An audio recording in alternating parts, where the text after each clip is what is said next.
loves, welcome back to Lavender. I don't know about you, but I often feel this pressure to do more, like I'm not doing enough. And yet, everything I have to do is already too much for me to handle. We live in a world that celebrates hustling and getting more done. And because of that, so many of our stresses are self-imposed. We set high expectations for ourselves and aim to achieve more than we ever have. And in order to achieve that, we need to push ourselves further than we've pushed before. Don't get me wrong, hard work is amazing and it's what creates greatness. But true greatness is also recognizing that you can't do everything. And it's more worth your time to focus on doing one thing very well. As I continue to design my dream life, I know that I want more space to breathe and simply to be, to enjoy my life without being tied to a jam-packed schedule. I want to do less and focus on only the essential. To me, essentialism is about the power of focus. Tony Robbins said, "Where focus goes, energy flows." If you try to do too many things at once, that energy is spread out in a very unimpactful way. But if you focus that energy on one valuable project or goal, that energy can make a huge impact. Remember, anyone can be busy, but busy is not always productive. It's about what you work on rather than how much you work. So can we really do less and be more productive? Yes, if you're working on the right things. So it's your ability to choose the right things that will determine your success. Choose what's important to you, what matters most, what will give you the highest return for your time and efforts. To do that, you need to have a laser-sharp focus on your vision, so you're working on the most essential thing rather than being distracted by everything else going on. The idea of essentialism is less but better. It means living by design, not by default, which is what the Artist of Life journey is all about. So here are the mistakes that we often make, and comment below if any of these resonate with you. Spreading ourselves too thin, saying yes to too many obligations, trying to do so much in so little time. My personal biggest mistake is always underestimating how long it takes me to do something. I expect to get a lot done in a day, but then at the end of the day, I realize that I didn't even get through most of the things on my list, not even some important things on my list, and I feel defeated, disappointed, and my confidence suffers. And it just becomes this negative cycle that makes it harder to pick yourself up from. So instead of trying to do too much, I'm learning to focus down and do less. Only when you've given yourself permission to stop trying to do it all can you dedicate your time towards the things that really matter. So first, you gotta decide what's valuable and what matters to you. If you don't decide this early on, other people and other factors are going to decide for you.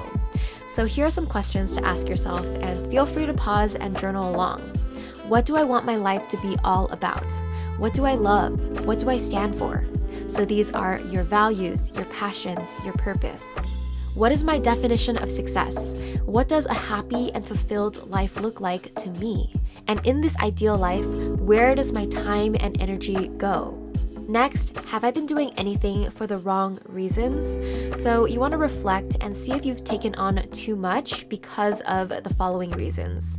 Wanting to please others, seeking approval from others, trying to impress others, trying to prove your worth to others, comparing yourself to others, being too afraid to say no, fear of judgment, fear of rejection, fear of failure. All of these are the wrong reasons to focus on when deciding what you should do with your life, with your time, and your efforts. Next question, how do I truly want to feel? And if I don't feel that way now, when will I? Aside from the material things, what we truly wish to attain in our dream life is a feeling, whether it's a feeling of happiness, accomplishment, security, abundance, freedom, or something else. And we often delay these feelings in our head for a future. We expect once we achieve XYZ, then these feelings will come. But the truth is, if all these are just feelings, you can choose to feel them now. Why wait for a future date to finally feel what you've always wanted to feel? So ask yourself, how can I cultivate these feelings now?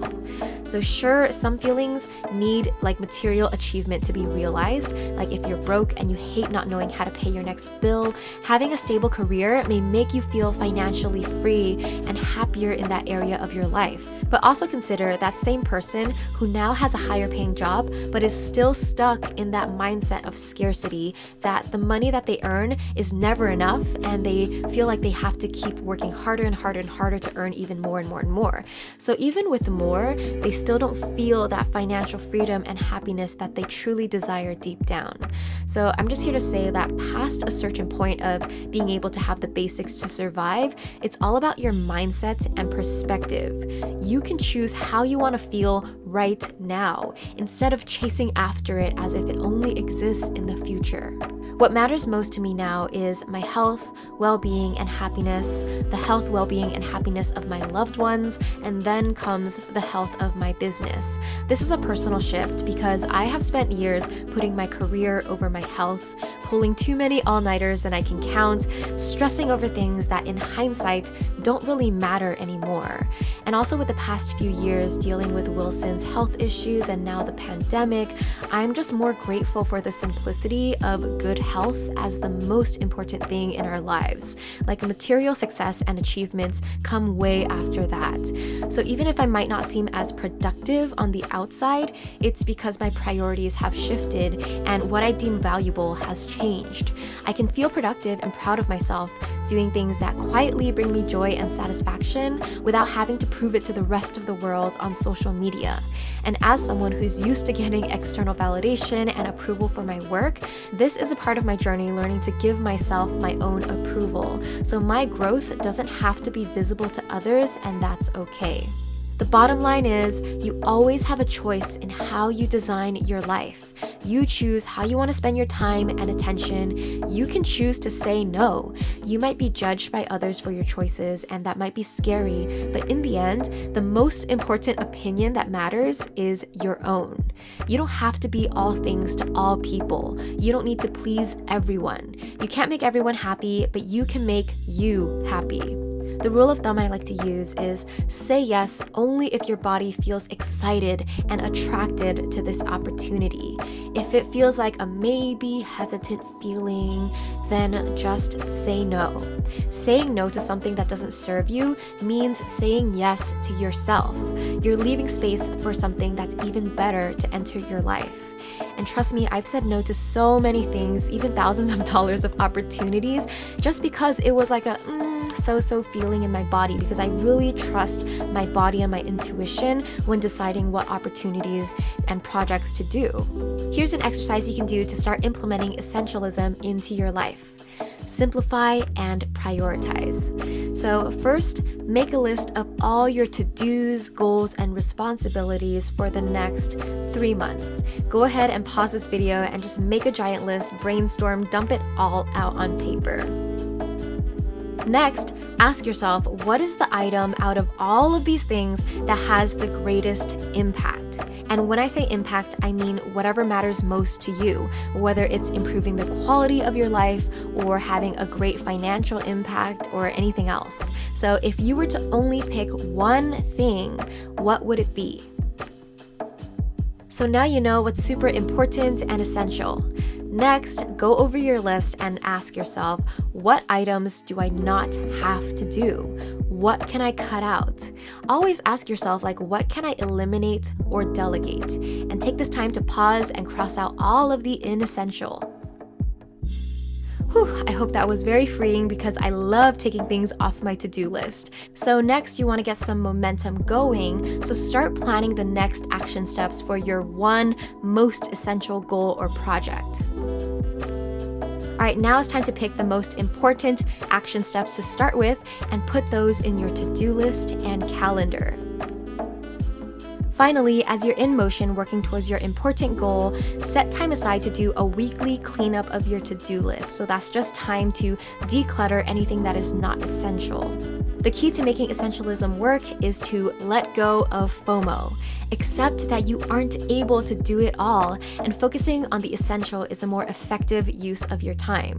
Soon enough, you'll understand how freeing it is to say no to things. You'll feel more aligned to what's valuable and what's right for you. A big part of this is learning to let go of your distractions, because distractions are not essential. So spending too much time on social media, comparing yourself to others, and any unproductive habits that you wouldn't want to bring into your new life. Remember, if it doesn't spark joy, leave it.